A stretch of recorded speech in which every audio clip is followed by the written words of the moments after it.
خان نے پھر حسب عادت رونا شروع کر دیا تھا. دھاندلی دھاندلی کا شور مچایا جا رہا تھا. عدالتیں کھولنے کی بات کی جا رہی تھی. اب عمران خان کیا کہتے ہیں؟ کیا دھاندلی ہوئی ہے؟ بقول ان کے جو وہ شام 6 بجے تک کہہ رہے تھے اور عدالتیں کھولنے کی بات کر رہے تھے. کچھ چیزیں ثابت ہو گئی ہیں. سب سے اہم بات یہ ہے کہ یہ شخص ایک بار پھر اور اس کے ساتھی جھوٹے ثابت ہوئے ہیں. کس حوالے کے نتائج بتا رہے ہیں کہ establishment, election commission of Pakistan, وفاقی حکومت اور پنجاب کی صوبائی حکومت مکمل طور پر غیر جانبدار تھے، اور یہ ایک سیاسی مقابلہ تھا جو سیاسی قوتوں کے مابین تھا. ثابت ہو گیا کہ ریاستی اداروں اور حکومت کی جانب سے کسی کی بھی قسم کی کوئی دھاندلی نہیں کی گئی.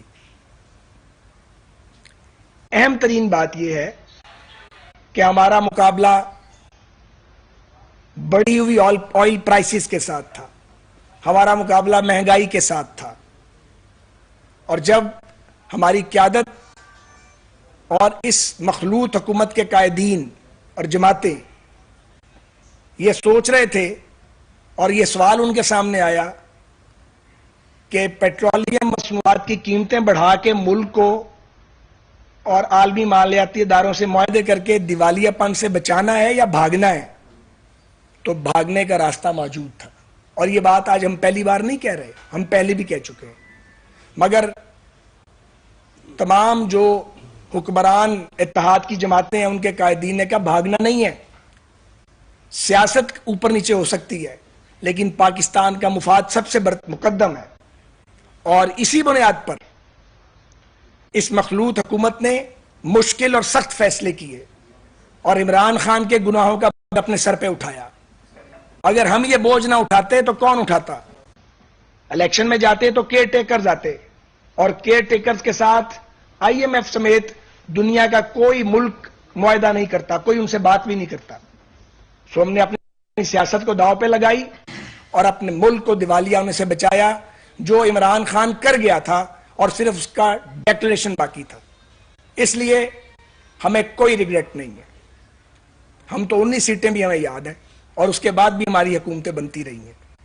سو یہ جنگ، یہ جدوجہد جاری رہے گی، کیونکہ یہ جنگ، یہ جدوجہد اقتدار کی جنگ نہیں ہے. یہ جنگ اور جدوجہد پاکستان میں جمہوری اصولوں کو لاگو کرنے کی اور معاشی استحکام کی اور لوگوں کو انصاف دینے کی جدوجہد ہے. اور ہمارے سامنے ایک ایسا جھوٹا آدمی اور اس کا ٹولہ ہے جس کو 2014 سے باقاعدہ دودھ پلایا گیا تھا اور نیریٹو بلڈ اپ کیا گیا تھا، اور اس میں یادش بخیر سبھی شامل تھے، اور چور چور کا چورن بیچا گیا تھا، اور بہت سے لوگوں کے ذہنوں پر اس کے نقوش بھی آئے. لیکن الحمدللہ ہم اپنے موقف پہ ڈٹے رہے. یاد رہے کہ ابھی کل کی بات ہے، پرانی بات نہیں ہے. تقریباً سبھی ضمنی election P M L N جیتتی رہی ہے. انشاءاللہ اگلے انتخابات بھی ہم جیتیں گے.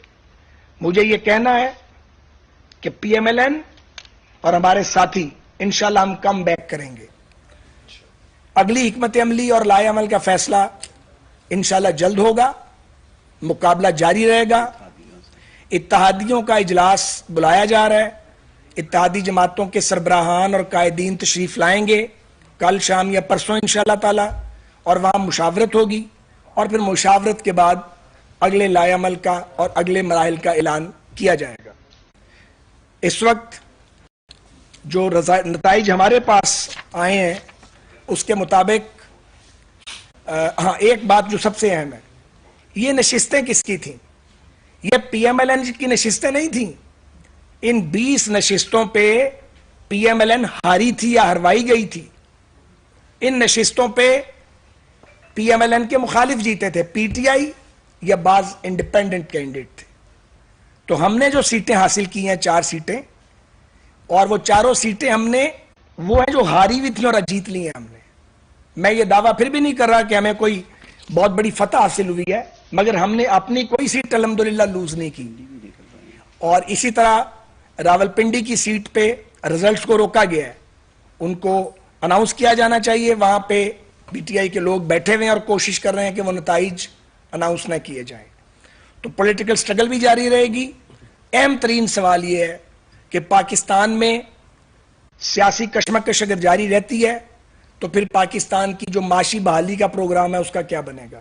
اس وقت پاکستان ایک نازک ترین دوراہے پر ہے اور ہم ذمہ دار سیاسی جماعتوں کی طرح یہ محسوس کرتے ہیں کہ سیاسی کشمکش کو غلط ٹریک پہ نہیں جانا چاہیے, جمہوری جدوجہد جاری رہنی چاہیے. تو ہم کوئی ناشائستہ راستہ اختیار نہیں کریں گے اور ڈیموکریٹک نارمز کے مطابق اور آئین میں دیے ہوئے راستے کے مطابق اپنی پیش قدمی جاری رکھیں گے. بہت شکریہ. میرے خواہش صاحب یہ فرمائے گا کہ ابھی آپ نے کہا کہ 4 سیٹیں جو ہیں وہ ایسی تھی جو کہ مسلم لیگ نون جو ہے وہ جیتی ہے. جو پچھلے الیکشن میں اس میں ایسے تھے جو آزاد لڑے تھے وہ جیت گئے, لیکن مسلم لیگ نون کا ٹکٹ لے کر جو آپ لڑے ہیں وہ ہار گئے ہیں. ایک تو یہ بتائیے گا اور دوسرا یہ بھی فرمائے گا کیا اب آپ سمجھتے ہیں کہ حمزہ شہباز شریف جو آپ نے ہی کہا کہ ان کی سیٹیں تھی, ان کی سیٹوں پہ وہ وزیر اعلیٰ پنجاب بنے تھے, کیا آپ سمجھتے ہیں کہ اب وہ وزیر اعلیٰ پنجاب رہیں گے یا انہیں اخلاقاً استعفیٰ دینا چاہیے یا نہیں؟ اس حوالے سے فرمائیے. اخلاقیات کا دامن تو ہم نے چھوڑا کبھی نہیں, مگر ہمارا مقابلہ ایک ایسے ٹولے کے ساتھ ہے جن کی ڈکشنری میں اخلاقیات کا ورڈ ہی نہیں ہے.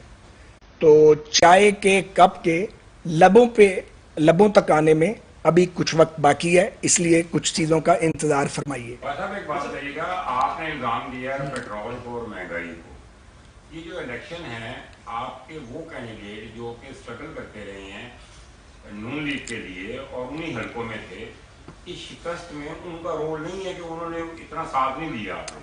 دیکھیں اکثر جگہوں پہ تو پوری طرح سنکرونائز ہو گیا تھا معاملہ, لیکن 15-20 دن میں, مہینے میں اگر کوئی یہ سمجھیں پولیٹیکل پارٹیز ہیں یہ ریموٹ کنٹرول سے نہیں چلتی. ظاہر ہے آپ قائل کر کے لوگوں کو اپنے ساتھ لے کے چلتے ہیں, یہی سیاسی عمل ہے اور یہی جمہوری عمل ہے. تو ظاہر ہے کہ بعض جگہ مشکلات پیش آئی ہیں اور وہ بھی ایک فیکٹر ہے, لیکن اس فیکٹر پہ ہم زیادہ بات نہیں کر رہے. اچھا پی پی راولپنڈی کے اندر 7 آپ نے جس طرح بتایا کہ نتائج روکے جا رہے ہیں, وہاں پر بڑا کانٹے دار مقابلہ ہے. اگر وہ نتائج آتے ہیں نون لیگ کو شکست ہوتی ہے تو کیا آپ اس کا فیصلہ چیلنج کریں گے کسی کورٹ میں؟ بہت کچھ چیلنج ہوگا, آپ ابھی انتظار کیجئے. ہم فیصلوں کا اعلان اس وقت نہیں کر سکتے کیونکہ مشاورت جاری ہے, ابھی بھی مشاورت کی ہے, مشاورت کل بھی جاری رہے گی اور پھر اتحادی جماعتوں کے سربراہان سے مشورے کے بعد وہاں سے اعلان کیا جائے گا اگلے لائحہ عمل. صاحب بتائیے گا کہ ظاہر ہے اب ان نتائج کے بعد پنجاب میں مسلم لیگ نون کا گورنمنٹ قائم رکھنا مشکل ہوگا جو نمبر گیم ہے. کیا اب جو اتحادی جماعتوں کا اجلاس ہوگا اس میں اس بات کا فیصلہ کیا جائے گا کہ نیشنل اسمبلی کو ڈیزالو کیا جائے, نئے انتخابات کی جانب بڑھا جائے؟ کیا ایجنڈا لے کر مسلم لیگ نون اپنے اتحادیوں کو بلائے گی؟ سر وہ تو آج کی پریس کانفرنس میں ڈسکس کرنے والا نہیں ہے. ایجنڈا تو موجود ہے اور ہمارے اتحادیوں کے دماغ میں بھی باتیں ہوں گی, وہ تو وہیں ڈسکس ہوگا. صاحب جیسے آپ نے فرمایا کہ مشکل ترین فیصلے آپ کو کرنا پڑے جو شاید پاکستان طریقے کے ساتھ کرنا پڑتے ہیں, تو آپ سمجھتے ہیں کہ حالات میں حکومت لینا پاکستان مسلم لیگ نواز کی ایک سیاسی غلطی سمجھتے ہیں آپ اس کو؟ دیکھیں ایک بات مجھے اور کرنی آتا, تارڑ صاحب تشریف رکھتے ہیں یہاں پہ, ہمارے آپ کو پتہ مرد مجاہد ہیں ہماری جماعت کے, تو میں اس حوالے سے یہ ان کو کریڈٹ دینا چاہیے کہ جہاں جہاں مسلح جتھے موجود تھے, جہاں جہاں مسلح لوگ تھے, اور جو ایک پلان تھا گو سلو کے لیے لوگوں کو ہرٹ کرنے کا, زخمی کرنے کا, گنڈا گردی کرنے کا, اسلحے سمیت وہ گنڈے جو خیر سے یادش بخیر سارے ہی پی ٹی آئی کے لائے ہوئے لوگ تھے, وہ سارے قانون کے کٹہرے میں آئے ہیں اور کہیں ایک گولی نہیں چلی. معمولی اگر کوئی جھگڑا بھی ہوا ہے تو ایڈمنسٹریشن نے اس کو امپارشل ہو کے کنٹرول کیا ہے. دوسرا کیا سمجھتے ہیں کہ اس حالات میں پاکستان مسلم لیگ نواز کو حکومت لینا اس کی ایک سیاسی غلطی تھی کہ جو ایک مرال جا رہا تھا آپ کا وہ سارا ایک 2 فیصلوں ضائع کر دیا؟ نہیں, گزارش یہ ہے کہ جو بھی فیصلہ ہوا ہے وہ تو ہوا ہے کلیکٹیو وزڈم کے ساتھ, کسی فرد واحد کا فیصلہ نہیں ہے, صرف پی ایم ایل این کا تنہا فیصلہ بھی نہیں ہے. جو پی ڈی ایم کی جماعتیں ہیں اور پاکستان پیپلز پارٹی ہے اور اے این پی ہے, تمام جماعتوں کے قائدین نے بیٹھ کے فیصلہ کیا ہے. اور ہم یہ سمجھتے ہیں اور ہمیں کوئی ریگریٹ نہیں ہے اپنے فیصلے پر کہ اگر ہم یہ فیصلہ نہ کرتے اور ہماری سیاست بچی رہتی, ہمارا پولیٹیکل اکاؤنٹ جو تھا وہ کھلا ہوا تھا, اس میں کریڈٹ موجود تھا, الحمدللہ اب بھی موجود ہے, کچھ نہیں ہوا, یہ ہوتا رہتا ہے. تو عمران کے ہوتے ہوئے اور اس کے نالائق ساتھیوں کے ہوتے ہوئے پاکستان نے ڈیفالٹ ہو جانا تھا, کیونکہ یہ ڈیفالٹ کر گئے تھے اور ضروری تھا کہ عمران خان کو نکالا جاتا. ان کو آئینی طریقے سے نکالا گیا ہے, انہیں جمہوری طریقے سے نکالا گیا ہے اور انہیں نکالنا ہمارا فنڈامنٹل کانسٹیٹیوشنل رائٹ تھا، اور اسی طرح یہ ہمارا رائٹ ہے کہ ہم سیاست کے میدان میں الحمدللہ ڈٹ کے کھڑے رہیں گے. اور یہ مرحلہ ہم پہلی بار نہیں دیکھ رہے، ہم نے یہاں بدترین مارشل لاؤں کو فیس کیا ہے. گو کہ عمران خان بھی ایک سول مارشل لا ایڈمنسٹریٹر تھے اور وہ ایک آمر مطلق ہیں، لیکن ان کی آمریت کو ہم تسلیم نہیں کرتے، نہ تسلیم کریں گے. بہت بہت شکریہ.